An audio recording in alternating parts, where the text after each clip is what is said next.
be honest with you.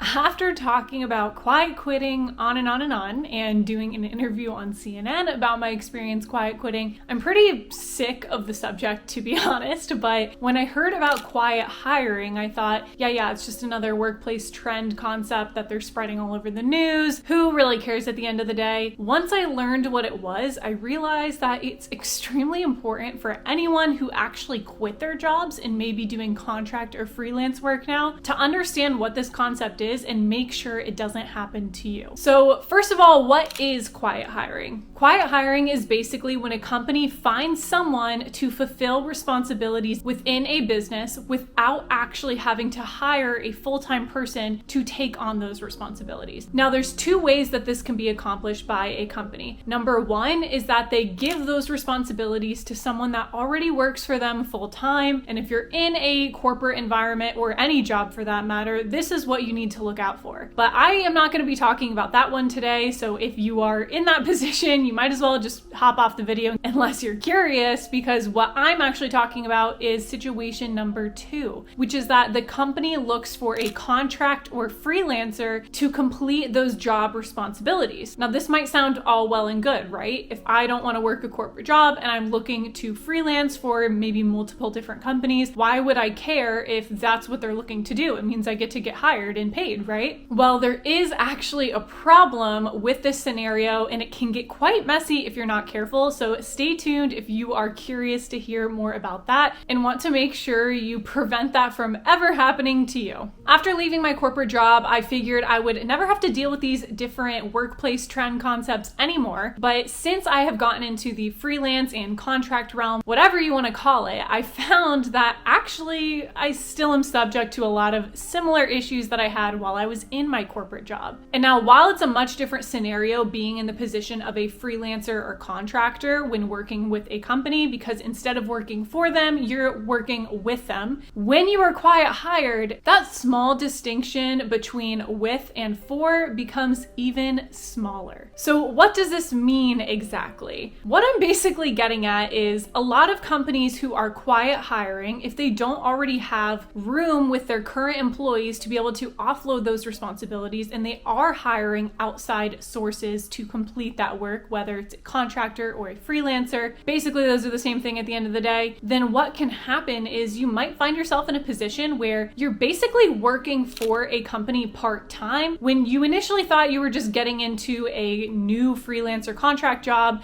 doing a specific project for them. And this is where you need to be extremely careful. So the best way to describe how this can become a problem is to tell you a little story. The reason I quit my corporate job at the end of the day was that I wanted the flexibility and the freedom to say yes to things I wanted to work on and no to things I didn't want to work on. I wanted the freedom and flexibility of my time. I didn't want to be constrained to a million different meetings that were set by other people and then told to me that I needed to attend. I wanted to be able to spend half of my day working on YouTube if I wanted to, and then the afternoon working on freelance projects. I wanted to be in control of my contracts that I was working on and feel like I was working with the company instead of working for them. Although at the end of the day, I still want to, of course, please my clients and make sure they're happy, I wanted it to be a mutually beneficial relationship where we both felt like we were partners and working together to reach the goal that they were looking to reach. Now, what can happen when you're quiet hired is that it'll become this slippery slope where first you're working for them on a project basis. Maybe they have a specific need that you're able to fill for them. Maybe you're even doing a specific task every single week for them, almost as if it was a part-time job. But slowly over time, you find more and more that they're expecting you to meet their demands and their timeline for things without any respect or consideration for your time. When you're a freelancer or a contractor, you do not have 24/7, 9 to 5 availability for one client. The whole concept of freelancing or contract work is that you're gonna work with multiple clients and be able to spread your time amongst them. So for that to happen successfully, you need to be able to set your own boundaries and let the clients know that, hey, I have availability at this time. These are my chunks of time. You could make an appointment with me. When does your schedule match up with mine? If you find more and more that the company or business or entrepreneur, for all that matter, that you're working with is expecting you to meet every single demand of their time and expecting you to work on their work 24/7, even if that was not not the initial agreement, you may have been quiet hired. A lot of these companies don't even know exactly how to work with a freelancer or contractor. If they're used to only working with salaried positions or hourly positions, they may really struggle with the concept of a freelancer who is really running by their own clock at the end of the day. Of course, again, not saying that we're not going to meet deadlines and things like that, but I'm not available for you to just call me whenever you want during the day and you expecting me to respond and or do a specific task at that exact moment. If that is the expectation, then I am no longer, in my eyes, a freelancer or a contractor, unless again, that was our initial agreement when we set the terms. So the reason I wanted to talk about this and bring this up is because I know a lot of people, because of the Great Resignation and the quiet quitting movement, have now found themselves in positions where they're working for themselves or building up their own business. And a lot of us are freelancing or doing contract work to help fill the gap before whatever business it is you're trying to start blows up, or because that's what you literally want to do indefinitely. And what I keep hearing over and over again from a lot of the clients that I've worked with is, it's hard to find good help.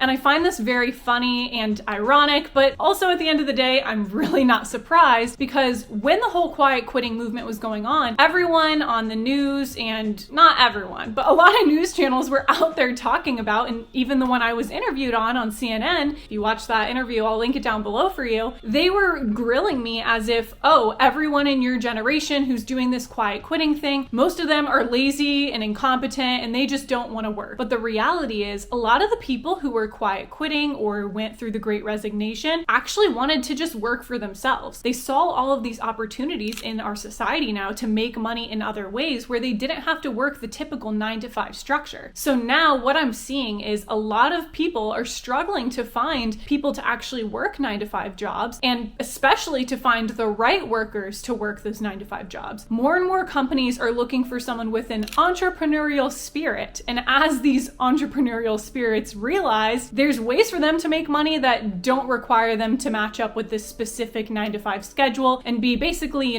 chained to their cubicle at the end of the day. So as that reality has become more apparent, more and more companies have started to look elsewhere to find someone to meet the needs of their business. And here is where quiet hiring comes in. Either A, they give those responsibilities to someone who is already at their company that has that entrepreneurial or hardworking spirit and just expects them to be able to manage basically 2 positions at the end of the day. Or B, they go to all the people who went through the quiet quitting or Great Resignation movement and actually quit their jobs, who are now working for themselves, and they say, hey, I really need your help. It's so hard to find great people out there and you're awesome. Please come help me with XYZ project. I'll pay you really well. It will be great. And for all of us who are out there trying to figure out how this whole freelance world works, we're usually taking on less pay than we were taking in our 9-to-5 jobs. I know I personally went from working a job where I was effectively making $70,000 a year after my retirement contributions, and I went from that to getting paid $20 an hour to work for startups or solopreneurs to help support their business. As I have grown and developed, I now am charging much better rates that are much more reasonable for my level of experience and my background in education, but I still am not making the level of hourly pay that I was making at my 9-to-5 job, and I'm also having to pay the freelancer tax. So I'm now paying more in taxes because my employer, which I don't have, is not covering that about 7% of taxes that they were. Plus, I'm also having to pay for my own health insurance. So now it's not only a one-to-one comparison of how much you're getting paid per hour, you also have to factor in those extra taxes and the loss of benefits that you have for working on your own. So now many companies are finding themselves able to hire the best workers, the ones who actually quit their jobs and are now working for themselves and starting up their businesses, who have that entrepreneurial and hardworking spirit that they so badly want, but they're only paying them half the price that they would be paying a full-time employee. And not only that, they don't have to actually hire a salaried full-time employee for this position, when a lot of positions don't even require 40 hours of time to complete the responsibilities for that role. So companies are saving a ton of money, and us freelancers and entrepreneurs, business owners, contractors are really getting paid effectively not much at all to do potentially actually similar work as to what we were doing at our 9-to-5 jobs. So I'm saying all this to say, not that it's bad that you left your job and you're freelancing or working for yourself, and I don't regret it one bit, but be careful and watch who you're working for and make sure you're working with clients that are respecting your time, respecting your value, and are aware that by working with you, they're effectively saving money. So they should not be calling you at all hours of the day and night expecting you to work at a moment's notice, because they're not paying for that. If they wanted that, they could hire a full-time employee. At the end of the day, as freelancers, solopreneurs, business owners, contractors, content creators, we have to set our own boundaries and learn how to actually value our worth and our time on a completely different scale and level than we're used to from working in the corporate environment. It's a very difficult journey and one I am still going through, but I would love to hear your thoughts about this concept down in the comments below, and let me know if you are also dealing with this quiet hiring situation as a freelancer or contractor. I really didn't think I would ever be talking about one of these quiet